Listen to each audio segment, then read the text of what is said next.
harapan aku ya kata dia apa? Gosa. Aku udah biasa nanti di sana. Kata dia nggak kata ini gue. Emang kenapa gue? Habisin aku itu biasa. Diancam kematian kata dia. Adi. Tak terima dengan respon Adian yang membantah ucapannya, Luhut menegaskan bahwa dirinya sudah biasa menghabisi orang. Mendengar ucapan tersebut, Adian tak gentar dan menyebut sudah biasa diancam, bahkan diancam kematian. Ikuti terus. Sementara itu, pemirsa, kuasa hukum Haris Azhar berencana melaporkan balik Menko Luhut terkait dengan dugaan kejahatan ekonomi dan investasi di Blok Wabu, Intan Jaya, Papua. Pihak Haris menyayangkan sikap polisi yang lebih memprioritaskan laporan pencemaran nama baik Menko Luhut dibanding temuan dugaan korupsi. Hasil riset dari sejumlah organisasi yang tergabung dalam koalisi Bersihkan Indonesia. Assalamualaikum warahmatullahi wabarakatuh. Waalaikumsalam warahmatullahi wabarakatuh. Alhamdulillah, asyhadu an la ilaha illallah wa asyhadu anna Muhammadan abduhu wa rasuluh. Pemirsa, kita jumpa di Bacain Berita bersama Bung Kameramen. Silakan. Terima kasih Bung Alfian. Alhamdulillah Bung Alfian, terdengar suara Bung Alfian semakin jelas. Mudah-mudahan nggak dikasih suaranya hilang lagi Bung Alfian. Nah Bung Alfian, ini ada berita dari hidayatullah.com. Judulnya Bung Alfian, Luhut Binsar Panjaitan pernah ancam Adian napi tupulu. Aku sudah biasa ngabisin orang. Waduh, ini yang sekolamnya aja diancam Bung Alfian.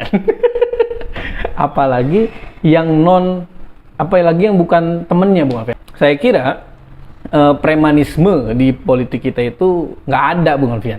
Tapi ini kok ternyata muncul, dan saya melihat ya Bung Alfian, orang yang main ancam, sebetulnya dia tuh aslinya penakut dan aslinya sedang ada hal besar yang dia tutupi. Atau Bung Alfian punya analisa lain?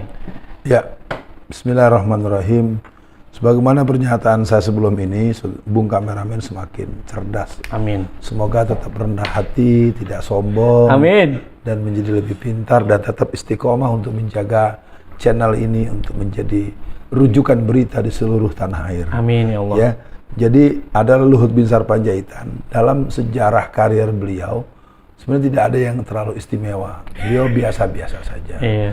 Cuman mungkin kalau saya membaca lain, karena dia kenapa berani karena dia menganggap nggak ada yang bisa macam-macam sama gua, gitu kira-kira. Ya kan, misalnya fenomena Haris Azhar ya.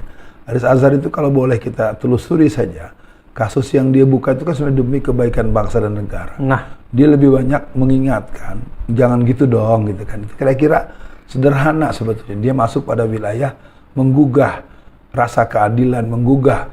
Ternyata karena memang orang-orang ini sudah merasa rumongso, akang nak pang jawara, nak pang hebat nak.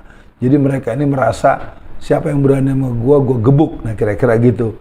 Jadi kalimat yang tadi sempat disampaikan itu merupakan ekspresi yang saya bisa memberikan apresiasi jempol untuk Bung Kameramen.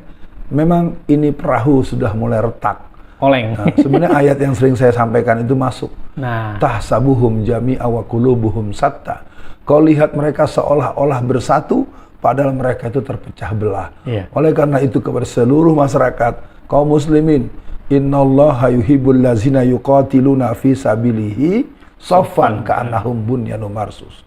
Mari kita menyatukan saf, merapatkan barisan.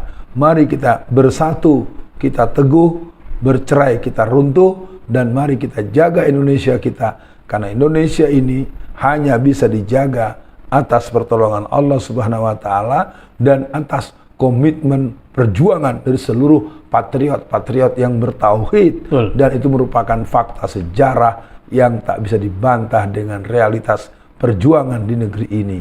Iya, Bu Alfian, menarik yang Bu Alfian sampaikan bahwa memang dia seperti, ya kalau kita lihat banyak kasus Bu Alfian, dia memang bisa dibilang super body Bu Alfian. Ya. Kayaknya nggak ada yang bisa ngelawan dia Bu Alfian. Nah tapi kalau saya melihat jenis-jenis manusia Bu Alfian, orang yang misalkan selama ini berkuasa, selama ini bisa seenaknya saja, ketika dia sudah sombong Bu Alfian, itu insya Allah Bu Alfian nggak lama lagi hancur. Nah makanya pengen lihat nih hancurnya kayak gimana. Nah tapi Bu Alfian, fenomena premanisme ini kita tidak hanya melihat, maksudnya contohnya selain Luhut ada yang namanya Ruhut. Nah, Bung Alfian kan pernah dulu tuh di video Bung Alfian yang nonton hampir 200.000 kalau tidak salah. Ketika Bung Alfian dengan Ustadz Bakhtiar Nasir nyamperin Ruhut ketika bahas apa saya lupa tuh.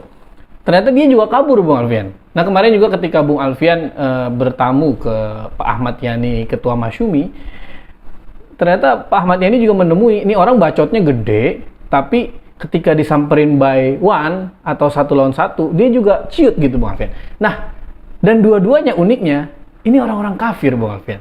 Nah, berarti kan yang sering Bung Alfian katakan bahwa sebenarnya orang kafir itu di mulutnya sama di hatinya lebih benci lagi di hatinya ke kita.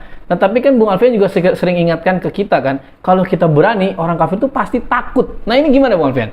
Untuk menanamkan kepada umat Islam bahwa kita tuh jangan pernah takut sama orang kafir, Bung Alfian. Ya, kata pertamanya jangan berhutang budi pada mereka. Nah. Rumusnya adalah jangan hidup berhutang budi, karena orang berhutang budi akan hilang nyali. Nah, itu mungkin penting pertama, makanya kita semua mari menjadikan apapun yang kita dapat, yang kita peroleh, harus kita pahami itu sebagai rizqum minallah, sebagai rezeki dari Allah Subhanahu wa taala. Kalaupun dibantu oleh manusia itu hanya wasilah. Betul. Tetapi hakikatnya, esensinya adalah atas rahmat Allah dan anugerah rezeki dari Allah Subhanahu wa taala. Sehingga kita tetap berani membela kebenaran dengan cara yang benar dari sumber kebenaran Al-Qur'anul Karim dan sunnah Rasulullah yang mutawatir.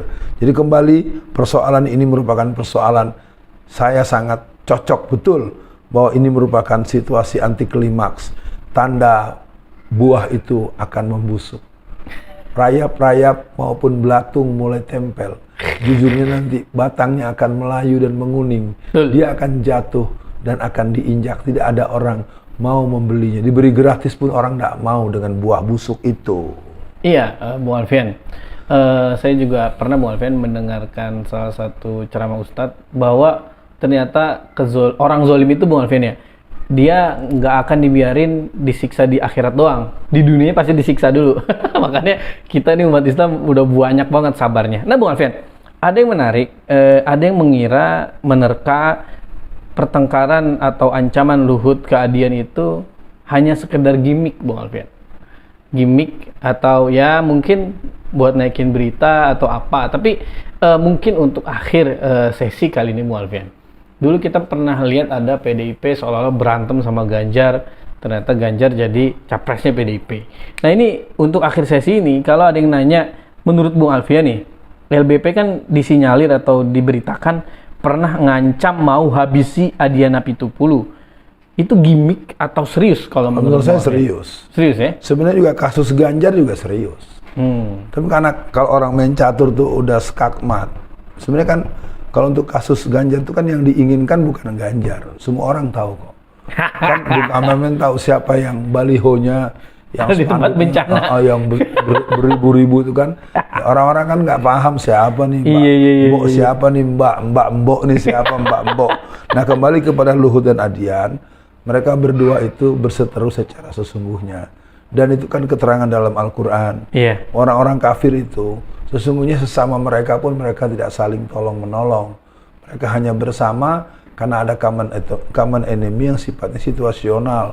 Sesungguhnya yang kuat itu adalah orang-orang yang beriman, mukmin, muttaqin. Berbeda ketika dia jadi munafik. Silakan Bung kameramen lihat siapa orang berperilaku seperti itu. Fasik. Orang fasik itu adalah orang yang berilmu pengetahuan yang mendalam, tetapi dia jadi pengingkar terhadap pengetahuan dan keimanan. Itu fasik. Jadi intinya kita umat Islam di negeri ini sekarang harus terus mau membuka bacaan lingkungan, bacaan politik, dan situasi-situasi konstelatif sehingga kita tidak terlalu apatis terhadap kemungkinan terburuk yang akan kita hadapi. Kita jangan hanya gelisah dengan bencana alam. Kita merasa perlu membantu kalau ada bencana alam. Mari antisipasi bencana politik, bencana akhlak, bencana moral. Begitu Bung kameramen. Nah, baiklah pemirsa, sampai di penghujung akhir dibacain berita. Assalamualaikum warahmatullahi wabarakatuh. Waalaikumsalam warahmatullahi wabarakatuh.